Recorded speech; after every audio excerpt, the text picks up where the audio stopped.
sports are really important vehicles for relationships.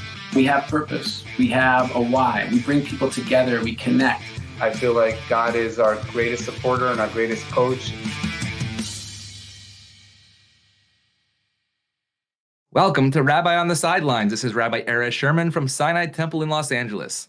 This week, we are joined by an author, a journalist who literally has written a library of books about sports and other amazing topics. Gary Belsky, author of On the Origins of Sports, Up Your Game, ESPN the Magazine Presents The Answer Guy, New York Times Bestselling author, former editor-in-chief of ESPN Magazine, and president of Elland Road Partners. Gary, it's so great to have you. Thanks for joining. My pleasure, but every year I take a stand on Facebook against something that is both important but insignificant. And about 3 years ago, I took a stand against the misuse of the words literally and exactly. 3 books does not literally make a library. Well, actually, depending on the digital library that these young kids have, 1 book might make a library today. Okay, fair point. You're allowed to fight back. Well, thanks for joining us. And the reason I reached out to you earlier in the year was an article that you wrote specifically about faith in sports, and that's the Ryan Terrell story, which we'll get into in a minute. But I want to back up to this book right here, On the Origins of Sports, because so many of us were born into loving the games that we love right now, but never really thinking about where they came from originally, and if that had any impact on how we love the game, or even if those athletes today would even be good at the sports that they're playing if they had these original rules that I read of sticks and balls and everything like that. So why did you go back to the beginning, and what led you to that research of where did sports come from in the first place? I'm glad you brought up that book because you referred to me as a New York Times bestselling author, which I am, but only for that book. I have written many books, and not all of them get on the New York Times bestseller list.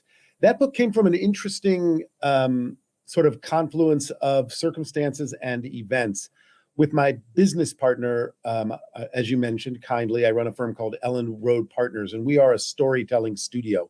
Essentially, we solve problems for different kinds of organizations or individuals, nonprofits, Fortune 500 companies, sports leagues, whatever the case. And we have a client that's a publisher. And the head of the company brought us in because they were trying to figure out a strategy. Most of the books they sell to women, just because of where they focus on these beautiful books that they make. And they were trying to sell books to men. And so we came back and said 2 things. One was, don't necessarily try to sell books directly to men. It might make more sense to sell books for men to women who might buy them as gifts, et cetera. Mm-hmm. And also, you should hire us to write books for you because we spent a long time writing books for both men and women who are sports fans, but also men. And so the head of the company asked us for some ideas, and I've always been interested in the people I worked with at ESPN the Magazine and ESPN Insider. We were always interested in the rules of sports, the original rules. Like, How did we get here? And it's funny because I used to say, how did we get from people running around in the forest playing with pig bladders stuffed with grass to rugby or soccer or football? And it's funny because I'm a kosher keeping Jew, not Orthodox, but observant in some ways. And I'd never imagined I would write a book that would refer to pig bladder so often. And it turns out, by the way, that the reason that animal bladders, not just from pigs, but from all animals, were the original balls stuffed with grass or rocks was because bladders literally in a in a nose to tail resource society, really, Neanderthals or before that, when you're eating every aspect of an animal that you catch. The only thing you don't eat, you eat all the organs, you eat brains, you even, you suck the marrow out of bones. The only organ you basically don't eat is a bladder because it's actually a very thick, almost rubbery kind of organ. And so those were the ones that were left around, and eventually kids probably, but maybe young adults too, started stuffing them with grass and sort of playing with balls. So we were just interested in how did we get here to all of these different sports? So we managed to find the original rules where a sport went from being something lots of people played in different ways to a sport that we all can recognize. And we can talk about that in a second. But we had managed to find the original rules for 20 different sports. Right. And we wrote a book. Basically, what we pitched to them was, We would tell the story of each sport up to those original rules, and then we would annotate those rules in a Talmudic fashion. It's actually the words we use, because we took the original rules, because some of them you wouldn't even understand what the sport was if you read them now, but the original essence of the sport is contained in them. And so we wrote Rashi and Tosfot on them. We did commentary on them to explain what was going on and what changed significantly. And when you saw that, were you surprised? Obviously, look, I was born into the era of NCAA when there were 3-pointers. I was born into the era where, baseball looks pretty much what they look today. But even when they make rules changes today, I get upset because that's not the baseball that I knew. That's not the basketball that I knew. Take us back to the evolution. Let's just talk baseball for a second, because I find it fascinating. Just the first couple of pages, you talk about Egyptians running around with sticks and balls. Do you think there were any faith aspects that were involved in some of those original rules that you found? Oh, we know there were some of the the original rules of baseball are from I think the 1840s. So no, they were not. There was no. Although there was a lot of fervor, there was not necessarily faith, but certainly a lot of the games that we talk about and a lot of the rules that we explored came from rituals and rites that had to do with servicing some deity or another, some god or another. I think there were, original origins. A lot of competition, in fact, was often, or some competition was part of festivals and rites that were meant to serve the Lord, the scary thing in the sky that controlled everything. So yeah, we didn't explore a lot of that in the book, but I do think there were some faith-based origins to some of our sports, if not some of the rules of the sports that we use now. The biggest surprise of the book was just, when you investigate every sport like we did, you just find things that you would never expect, and that, were delightful, shocking, whatever the case may be. And so this is a clip that you had on the talk show about specifically the origins of sports, and has sports improved? For the most part, I think sports have improved with codification, with athletes improving, with better equipment and better fields and more accurate officiating, things of that nature. Right. And so when you talk about equipment, for instance, there's a fascinating diagram in your book on football and the helmet, right? And how basically it went from no helmet then to the bar and now face mask. And now you look at things, like Damar Hamlin and sort of the concussion protocol and all those types of things that are happening right now. Has it improved, or are we in the same spot that we were, just in a different fashion? Well, I think the answer is probably both. You are a close reader, Rabbi, so I'm impressed. Yeah, the helmet thing is actually a particularly relevant subject matter. Everybody's worried about concussions and everybody thinks a lot about helmets. But in fact, the helmets that were brought into football to protect people from head injuries are probably the reason why football has become such a dangerous sport, because in fact, in the original rules of football that we use, which is I believe the 1906 rules in the sporting for Spalding, which was an equipment manufacturer, the original rules of football as we know it, which is when the forward pass was introduced. That's what we determined was the separation between rugby and football. You can't do a forward pass in rugby, but you can in football. The original rules were came from Spalding, and college football was the big game. And there were a lot of people dying in college football, often from crushed skulls. And so they introduced the helmet as de rigueur, like it was going to be permanent, and they described what it would be made from. But by giving players helmets, you end up empowering them to use their head as weapons. Right. So in a funny way, the thing that was meant to protect people, for a while it did, because in the beginning, people were not using them as their heads as weapons as much as they evolved in the 40s, 50s, 60s, 70s, 80s before they banned that rule. And so helmets, which were meant to protect broken skulls, did. But what it increased was concussions, because people, it turns out that you don't have to break your skull to get concussed. In fact, you don't even have to get concussed to really harm your brain. You just have to bounce it around a lot. And helmets meant to protect actually encourage people to bounce their brains around without realizing it.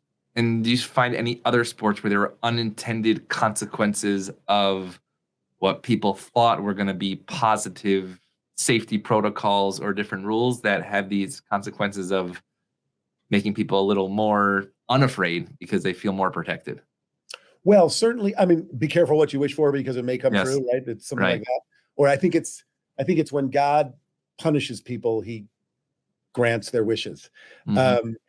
I, by the way, the football helmet is far and away the best example of that. But I certainly think that for a long time, as cars became quote unquote safer, as cars got better, as the engines got better, as the reinforcements around the driver's cockpit got better, we thought that it was more safe for drivers when in fact it was more safe for certain kinds of injuries, but less safe for catastrophic injuries. And in fact, what we learned again was with when Dale Earnhardt died, was that a sense of invincibility when you're driving in a car is the last thing that you actually want. On the one hand, when people always ask me about race car drivers, are they athletes? I'm like, oh yeah, for a whole bunch of reasons. But Mhm. their sense of invincibility is very athletic. But if you can get bounced around in a car and not suffer any outward damage and die, which is essentially what happened to Dale Earnhardt Sr., not Jr., when he died in what looked like a very minor crash, and certainly a crash in which the car was fine because the padding on the car and the bumpers and the structure was so strong. But in the end, his body couldn't handle the whiplash. Now, by the way, when you race in a car, your head is essentially strapped to your seat because you don't want whiplash. That's the danger. And even the fan experience, I'm talking about baseball right now, right? When I was a kid, I would love to sit behind the dugout because you can catch a foul ball with those line drives that might hit you in the head. But now I'm going to sit up further because you have the screen going all the way down to left and right field. And even first and third base coaches are wearing helmets, right? So like, when do you think that common sense comes into play of like, oh my gosh, people are being hurt. We have to protect people in order to make this game a positive thing. Yeah, I don't know if it's so much about common sense as it is about trying to maximize experiences. We are a hedonistic species and we're always trying to maximize experiences. And so there's like a balance that we do all. I mean, look, let's be frank. We, as a society and as individuals, we are comfortable with certain levels of risk in everything. We have 35 to 40,000 traffic accidents every year. I don't know if you know this, but I have a kind of a side career where I write and lecture about the psychology of decision making. So I think about this stuff all the time and it applies to sports. We have a societal acceptance of basically 40,000 people a year are going to die in car accidents. And we could really, really keep cars and lower the incidence of automobile death simply by putting a sharp metal spike on a steering wheel. If you put a sharp metal spike at the center of every steering wheel, people would drive much slower because that sharp metal spike would scare them. But that would eliminate a lot of the pleasantness about driving a car. So we don't have that sharp metal spike. We basically hope people will follow the rules and not crash into each other.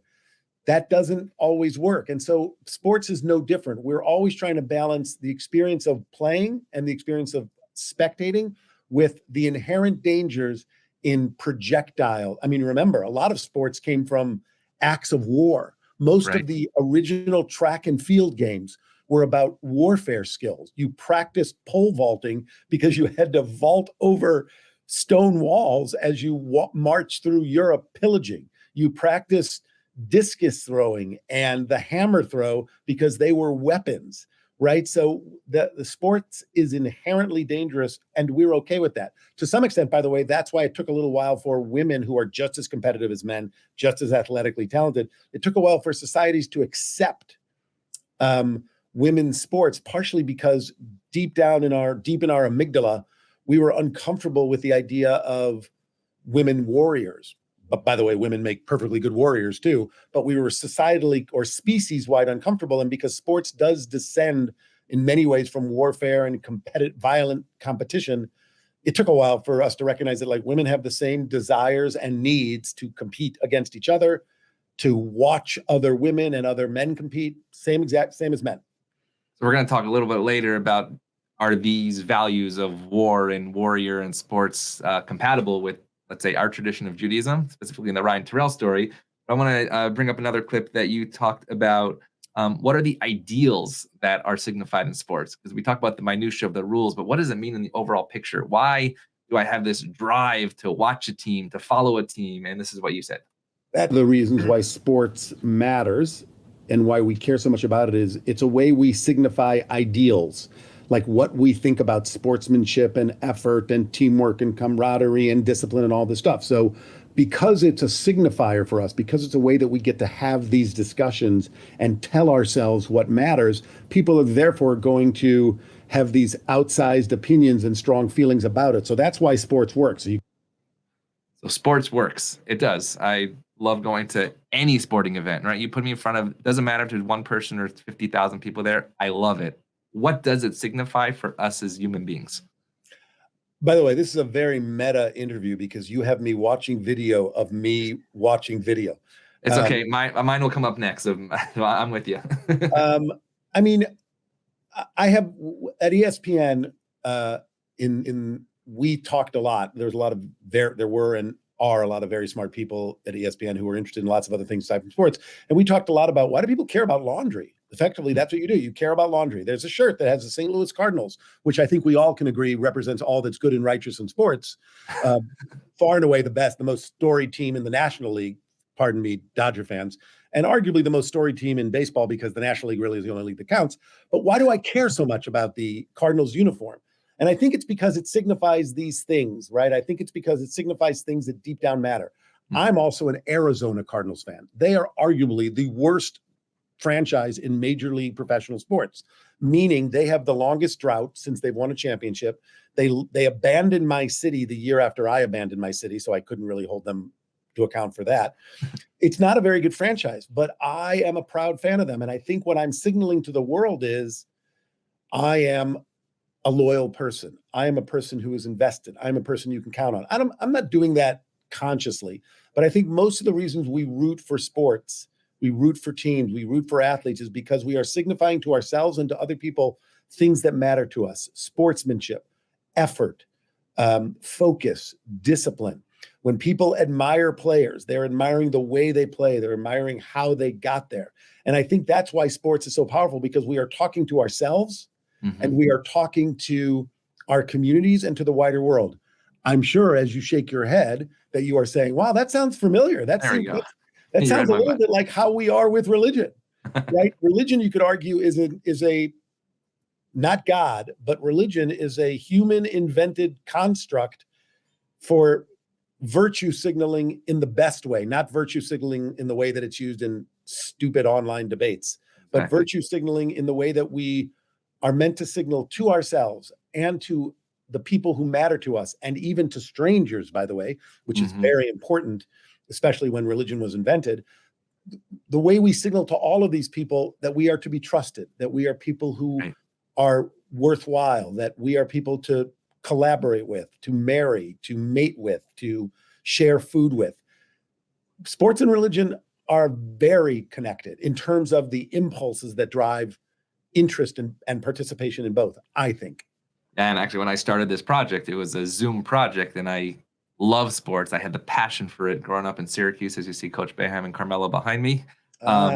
They inspired on the court, but I also saw what they did off the court, but I also saw how it brought a community together. And during COVID, I said, wait, I've met some people that I know if we talk to them about in the heart and soul and not the box scores and trade deadlines, they're going to say some interesting things. And what started as 2 Zoom interviews has now been a 2-year project of meeting people like you. And when I read an article and book like you, it's the behind the scenes, right? The fact that you don't write about Talmud and Rashi and Tosafot, but the fact that you explain that's why you did it, these connections are becoming very, very apparent, not just to me, but also to people that are becoming part of this sports and faith community as well. And specifically in the, maybe you can, right? The Kyrie aspects and the Kanye aspects. The Kyrie stuff obviously hit the sports world, right? And that was one of the first times that they began asking religious leaders, well, what does this mean for religion and sports together? So we'd love maybe your take on how anti-Semitism is alive and well, but how sports can be a thing that can bring us together and not be divisive like we saw over this last couple months.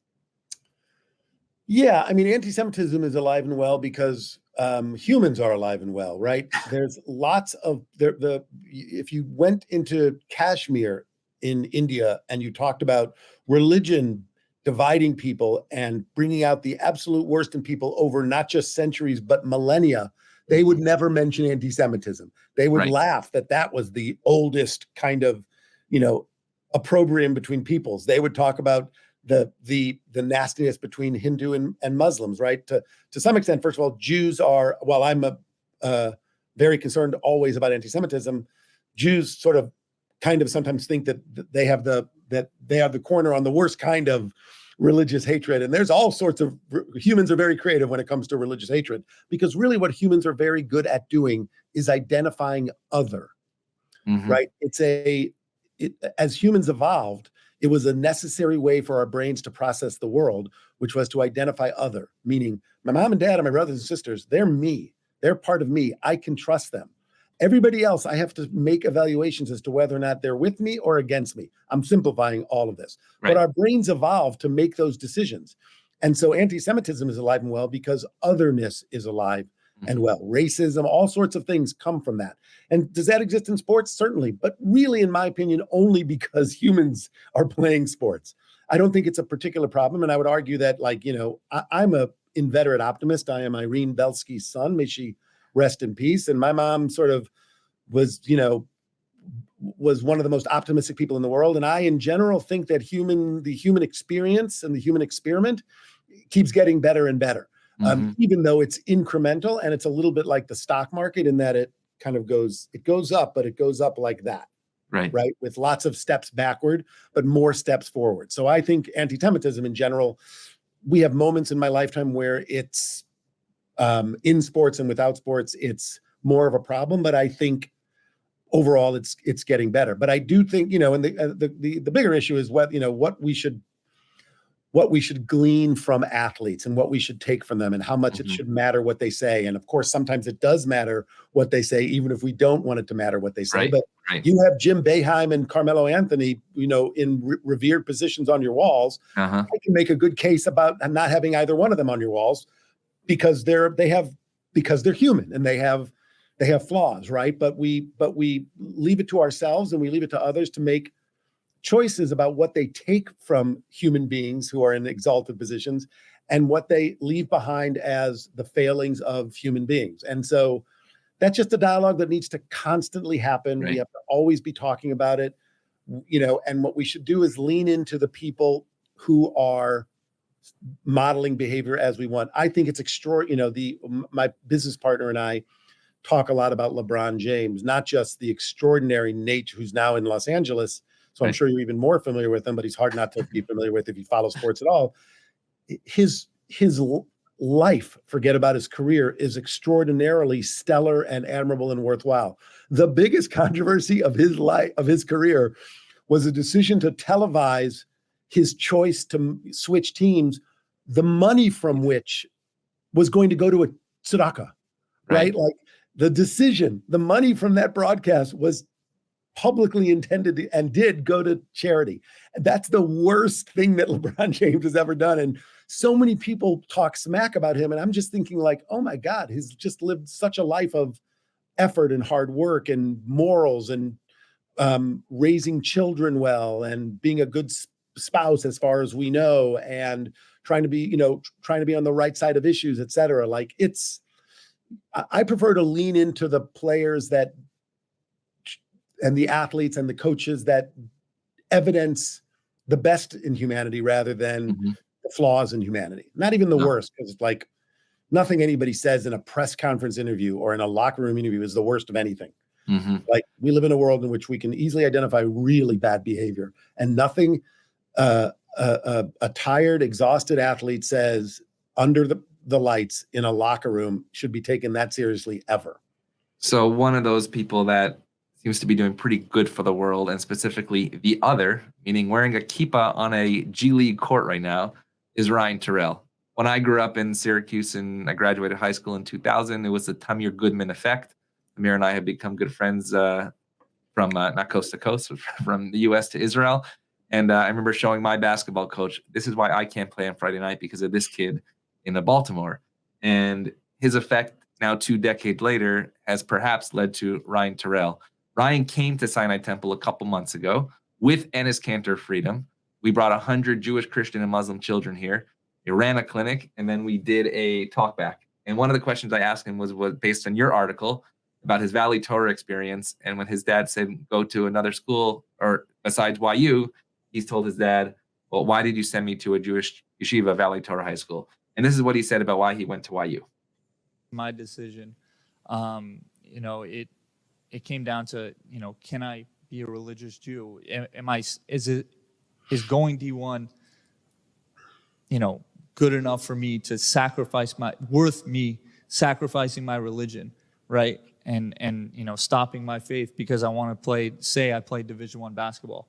And when it came down to it, it just wasn't. And, I've seen people in the past that made that decision, because of the clout of Division I basketball. And I wanted to be able to set the pathway for, the Jewish kids and any kid, watching, that it doesn't matter where you come from, you could succeed, and just stay true to who you are and stay true to what you believe, and you'll make it. So Ryan Terrell, now they're selling kosher food at the Motor City Cruise game. He was just in LA. It's about time. There's kids with yarmulkes and day schools going to the G League games to follow him. Maybe a little comment about him, but then your article in November of 2021. Is that ESPN that comes to you and says, this kid's amazing? Or is it you that recognize the other and tell ESPN, this story needs to be told not just for the Jewish community, but for the entire sports and faith world? Well, you do like the backstory of things. So I was a working reporter and writer for 14 years, and then a working full-time editor for 14 years. And then about 10 years ago, I started Ellen Road Partners, and we do a lot of interesting storytelling, video, writing, podcasts, whatever the case may be. But I'm not a journalist anymore, but I try to keep my hand in it a little bit. So I try to do 1 or 2 stories a year. Although I think I'm somewhat talented, I'm not a person that people are coming to. They're waiting for me to come to them. And so I noticed that when Yeshiva University had, it was a weird time. It was during the pandemic, but they had this very long winning streak. And at some point it became the longest active winning streak in men's college basketball, by the way, because one of the things I realized when I did research into it wasn't the longest current streak in college basketball. It was the men, because there was a really amazing Christian school run by a fantastic coach in Michigan called Hope College. That was a women's basketball team that had a longer streak. That's also since been broken. So when I looked into it, I was thinking that's just interesting. And mostly I was taken by the fact that it got a lot of attention in major news outlets. And the reason it got a lot of attention in major news outlets, as opposed to the Hope women's basketball team, was not really because it was men's basketball as much as because it was yeshiva basketball, meaning Jewish basketball, because there's this idea that I was always vaguely aware of that that Jews are not quite as good are not as good at sports as they are at, of intellectual pursuits. And it's funny because I co-wrote a book about behavioral economics. It's called Why Smart People Make Big Money Mistakes. But I wrote it with a guy named Tom Gilovich, who's the chairman of the psychology department at Cornell. And Tom wrote a book called How We Know What Isn't So. It's a fantastic book. It's a small textbook from the early 90s. You can still buy it. How We Know What Isn't So. And it's basically this idea that we think we know a lot of things that they're actually not true. And he write about the psychology of it. And what I knew, because I was a sports editor, was that Jews have actually, in the same way that Jews earn more Nobel Prizes than you would expect them to, Jews have excelled in sports more than you would expect them to, based on their population proportions. And yet people have this idea, there's jokes about it in movies and pop culture, that Jews aren't good at sports. So when you write 1 or 2 stories a year, you often write about things that you want to write about. I believe the best hummus in the world is at a taxi stand in Jerusalem. And so I waited to find a food magazine that would let me write a story about hummus. And people disagree, by the way, but some people, and so I looked for a place to write that story. So all of a sudden, to be honest with you, a little bell went off in my head and said, like, oh, this might be a chance where I get to write about a couple of things that I'm interested in. I'm interested in why it is that people think Jews are bad at sports. What's that about? And I'm interested in a couple other things that I thought might come up, team chemistry and a few things like that. And so I went to ESPN and I sort of said, here's what's going on, and here's what I want to do with the story. And the editors of ESPN were gracious enough to sort of trust me, because they were going to spend some money and devote a lot of virtual ink and editing time, more importantly, to what was going to be a pretty involved and deep story. I spent several months on that story because they sort of bought the premise. And so that's how that came about. And so, as I read that article, many of the people that you interviewed, in fact, have appeared on this show. One of them is Dr. Jeffrey Gurak, professor of American Jewish history at He's Yeshiva great. University. He's amazing, wrote very academic books about exactly what you're saying, like, do Jews belong in sports? And the reason why, perhaps the stereotype of not. And this is what he said about specifically the word Maccabees, and we'll talk about that, of why you were called the Maccabees, even though, based on our earlier conversation, they're sort of the anti-warrior, and there's a debate about that. This is what he said about why Jews in America had to become maybe in the more warrior mentality. And the answer has a lot to do with the beginnings of the Zionist movement, which your viewers and listeners should know about.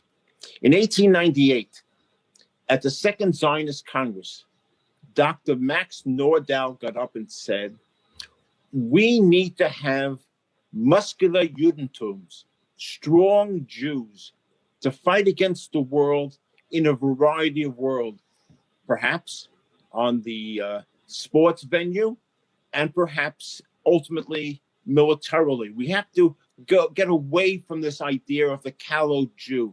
So when we call ourselves the Maccabees, we're linking ourselves to the motto, one of the mottos of the Zionist movement. And the other thing about the Maccabean Games, or Maccabean clubs that existed in Austria and Germany and Hungary and Romania before World War II, is that the Jews who wanted to play sports were denied the right to participate in. So this warrior mentality within the Jews, do we have to get in the ring? And boxing was a popular sport for Jews. Now it's not necessarily so. How has that shifted from the time Dr. Gurak's talking to now, where it's a more open society where Jews are not just owners and managers, but they are on the court? And is there another Ryan Terrell that can happen over the next couple of years? Well, you mean a Jew excelling at basketball or an Orthodox Jew? Because we just saw Sue Bird just retired, and Sue Bird is one of the best basketball players in the history of the world, and she's Jewish. So I think the deeper observance aspect, right? When I was growing up, it was the BYU effect. One of my earlier guests on this show is Joe Lenardi, and he says, it's not in his book, Bracketology, it's not fair that BYU gets not to play. Like, these are the rules, NCAA, you deal with it or you don't play. But now you see BYU not playing on Sundays. You see Ryan Terrell either walking from the hotel or not playing on Friday, Saturday. So I guess I'm asking a outwardly religious person whose observance might contradict with their sports responsibilities. I mean, part of it, you're asking a question that requires sort of a couple of walks down different paths. One is, do I think there's more acceptance to diversity of all kinds, neurodiversity, religious diversity, all sorts of diversity? Certainly.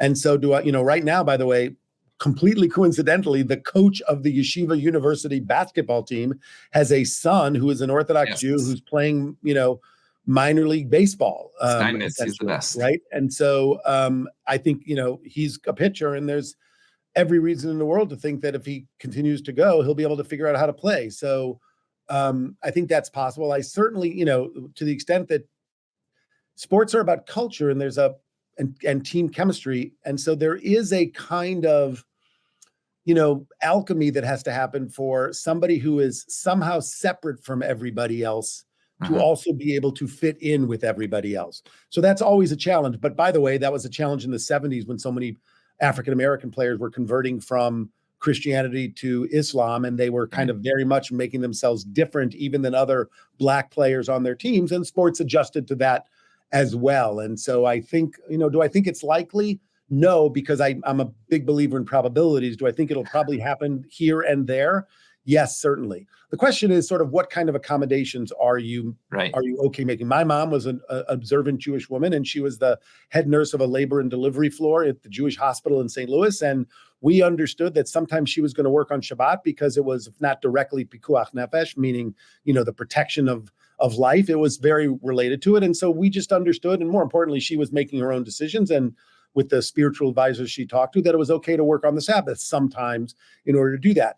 Is it as okay to be a baseball player, even if you're not technically violating Shabbat, but you're earning the money? Do you have to donate the money that you make on the Shabbat. There's a lot of complications in this. By the way, I didn't talk about this in the story because it wasn't the appropriate place. Yeshiva University basketballs, Yeshiva University sports are in itself in a giant complicated situation because, as you may or may not know, Moshe Feinstein, who is the intellectual, I would say foundational pillar of the Yeshiva University, the movement that underpins Yeshiva University, wrote a tshuva about 45 years ago. He wrote what's the English word for tshuva? Like a responsa, like an essay about where he was, like a statement of opinion or a statement. And his belief was sports did not belong at Yeshiva University. Right. And basically, I didn't want to put them on the hot seat. I mean, I talked to them about it, but I didn't put it in the story because it was inside baseball, no pun intended, in the journalistic phrase.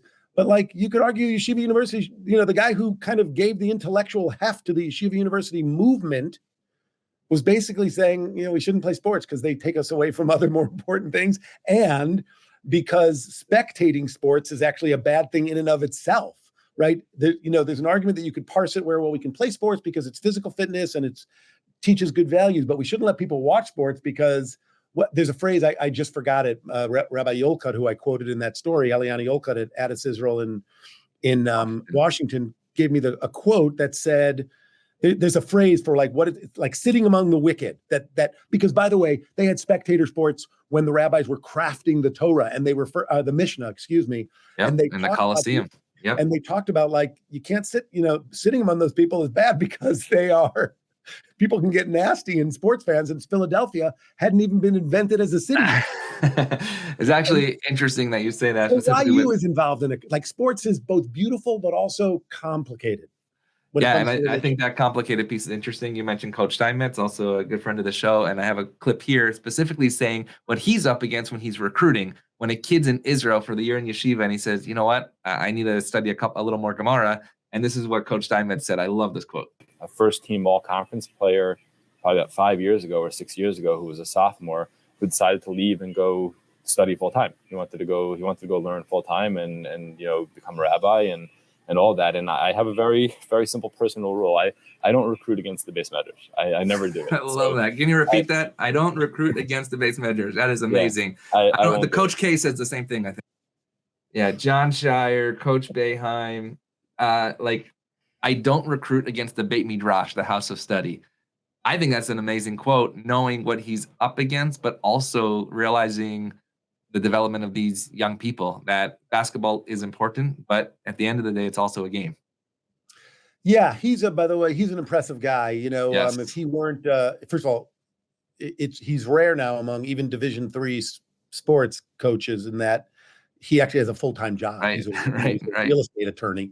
But he's actually running an offense and running a program that's sort of two of the most, as well as two of the most famed coaches in the history of the sport, Bobby Knight and Hank Iba, I think was the guy who sort of, kind of invented the motion offense. And to be honest with you, he and I have kept in touch. We argue actually, in the Beit Midrash kind of way about lots of things because he's active on social media and I agree with him about a lot of things. Some things, I will take a different opinion, but he's a guy who, if he was not committed to Orthodox Judaism and to yeshiva basketball in particular, I think would have been snapped up by Division I, probably like a mid-major school. Yeah. Wow. I think he's a really smart thinker about basketball, and I think he's a really smart shaper of young men in the way that you have to do it now, because by the way, there's non-religious players on YU.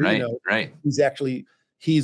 He's broadened the tent, or he's opened more flaps on more sides of the tent to sort of, make an Abrahamic reference or a Midrashic Abrahamic reference. And so he's bringing more Jews into the YU tent. And they're just like any other,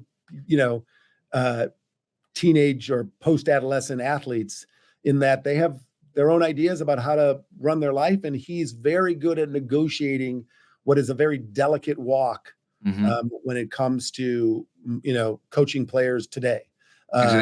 He's impressive. And one of his assistant coaches, I think, is as successful in terms of the story between the Black community and the Jewish community. That's Mike Sweetney, who's just an amazing guy. And again, growing up a Syracuse guy, when you talk about enemies and friends, right? Talk to Ahoya was not in my vocabulary, but we have become amazing friends specifically with Mike's story at Yeshiva University. In fact, Sinai Temple took Mike Sweetney to APAC during the NCAA tournament when right before COVID, and all these YU kids were coming up to him and saying, Mike, it's the game. Why are you at APAC? And Mike said, oh, Coach Steinmetz says, you know what? There's going to be another NCAA tournament, but you got to go support the U.S.-Israel relationship. And so Mike's opened up a community to the Jewish community, and I think also has opened us up to his own community that he grew up with as well. And so when we talk about the court of solutions, I think what Elliot's Coach Steinmetz is doing is well beyond the players in the court, but really bringing communities together as well. Yeah, I think he recognizes that he's got a platform and he's trying to do the best he can with it. And so that's because of the power of sports, that's what you can do, which is why sometimes we find the Kyrie Irvings of the world, annoying us or angering us, but you can't quite eat your cake and have it too, right? If we recognize sports as a platform, then lots of people are going to use it as a platform. And that's, in the end, I'm in the marketplace of ideas. I believe the best ideas ultimately will win, not always, and sometimes to catastrophic effect if they don't. Certainly we know that as Jews, but ultimately you have to believe in the liberal experiment. And I mean liberal with a lowercase L, right? The idea that knowledge and the sharing of experiences and culture and custom among human beings brings human beings towards a better version of themselves. And so one last question based on the ESPN, the magazine aspect of your career. And as you said in the beginning, your job is storytelling, which, to be honest, that's also my job. And I've had the honor of interviewing interviewers over the last couple of years and asking them questions of how they ask questions. You mentioned Talmud, you mentioned really a Judaic influence and the Judaic intellectual exercise of what you do both in the sports world and not. How do you choose what stories should be told, maybe what stories aren't ready to be told yet, in order to just make our world a little better today? And maybe just because I grew up reading ESPN, the magazine, a little bit of behind the scenes into how that came about from a TV network to a magazine that I just couldn't wait to get in the mail each as a kid.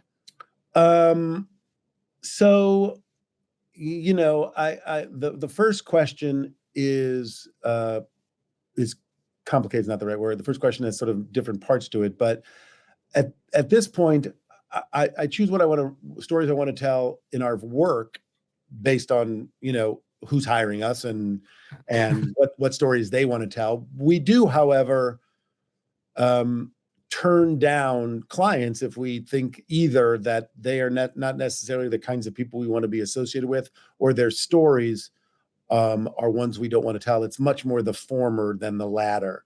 Sometimes we will have people come to us who have quite a bit of resources and they want us to do something perfectly innocuous, but if it's going to help somebody that we don't like make money, we'll just pass on that. But otherwise, so in our business, and we work with all sorts of companies and nonprofits and for-profit corporations, publicly held, privately held, individuals. We'll just, we choose it based on what our capabilities are and whether or not we think they're good actors in the world. For my own personal storytelling, I basically pursue my interests, like things that I'm interested in exploring or things that I think are important to say out loud to the world. The Yeshiva University basketball one was really an exacta for me. I really hit two things. One was I really wanted to explore team chemistry, and two was I really wanted to explore the sort of mythologies or thinking around Jews in sports. Mm-hmm. But I also think something else, which is, I am a 61-year-old, American white male from a, very solidly middle-class background. And I did a lot on my own, but also structurally, I was able to achieve a lot because of where I came from and things I had nothing to do with, right? Good for me for being born into the St. Louis Jewish community, to parents who didn't even pay for me to go to college, but raised me to think, of course I'm going to college, right? So, because of that, I try now to, when I think about stories to put into the universe, a lot of what I do is trying to support people who may not have come from those backgrounds and help them put their stories into the universe. And we don't need to talk about specifics of that, but often what I'm trying to do is help people who, help is the wrong word, but be of use to people who, whether or not that's helping people find jobs, whether or not that's acting as as a sideline editor for people who are trying to write, whether or not that's mentoring people professionally. I try to think about other people's stories. I still have an ego. I still have things that I want to say to the world, but I also want to help people who, or be of use to people who are not in that position.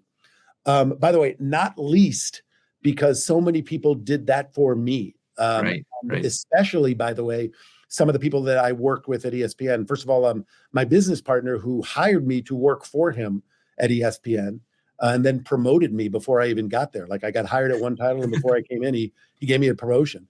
But also many of the people at ESPN when I was there got names that may or may not matter to some people, but some of them are quite well known. George Bodenheimer, John Skipper, Gary Honig, people like that who I was a personal finance writer. And a minor TV personality. I used to be on Good Morning America and Oprah talking about money in the 1990s. And I had the chutzpah to think ESPN was starting a magazine. I'll tell you the background on that in a second. And I was thinking like, I've always liked sports. I had only written a couple of freelance stories for Sports Illustrated, but I applied for a job and these people took a bet on me. That was a philosophy that a few of those people that I listed had, that sports journalism was a little bit tired at the time and needed a little bit of a refreshing upgrade. And so they wanted to bring in a new voice that had, and I think that's what appealed to people like you. It's why you went from, we did, it was so successful, was they wanted to bring in a new perspective. And part of that new perspective was, it's a good lesson in life, by the way, we think about it all the time now at Ellen Road Partners, was sometimes it's good to get people to contribute to what you're doing who don't necessarily come from the space you're in, because oftentimes it's outsiders who can help the most. What I always tell people is literally there are people who learn a lot about factory design from operating room design. There are people who learn a lot about classroom function from orchestra function, right? There's associative learning. And so ESPN was thinking about these things in the late 1980s. Some of the people there were. And so, they gave me a break, and then, things worked out for me. My partner and I kind of combined to work inside the Walt Disney Corporation and inside ESPN. We had an internal partnership, which I always encourage people to do. It oftentimes is a little bit looked at strangely because people hardly ever combine their efforts inside of corporations, but it ended up being very powerful, but mostly because people were accepting of us and our quirkiness. ESPN, the magazine, started, by the way, in a funny way, fittingly enough, because of a little bit of competitive spite, which was ESPN was motoring along quite nicely under George Bodenheimer as a very successful television network, and Sports Illustrated, which was a very successful media brand, did a joint venture with CNN to become a television brand in the mid-90s.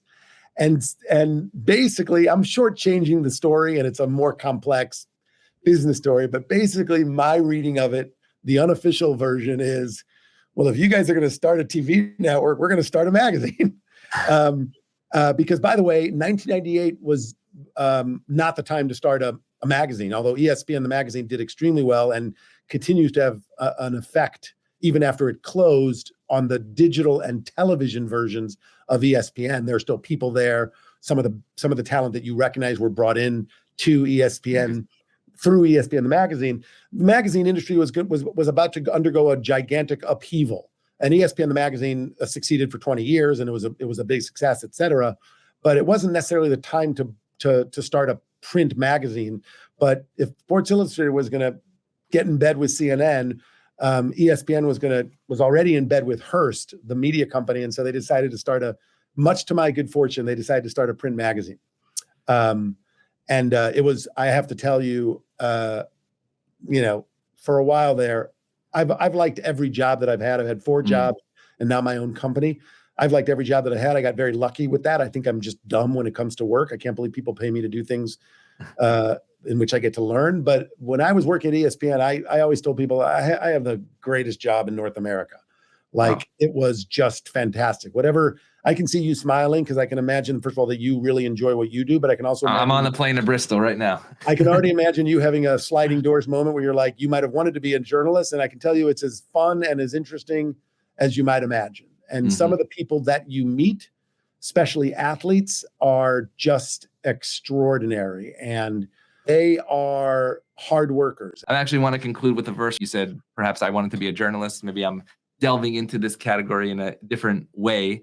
But we say, "V'higarat halavincha," that you should tell your children on this day. And that's what I love about our tradition, that we are commanded, not just on Passover, but every single day to tell our stories. And you're right, we pick and choose those stories, but it's not just about our own egos and stories. It's about the stories that we can tell in order to raise others up as well. So I want to thank you for coming on Rabbi on the Sidelines. This is Gary Belsky, New York Times bestseller of this book on the origins of sports, author of many other books, The Answer Guy, Up Your Game. These are just some of the sports books. And most importantly, a mensch and now a friend of Sinai Temple and of Rabbi on the Sideline. Gary, it's so great to have you. Thank you for joining us. A real treat to be here. Thank you for inviting me. Thank you.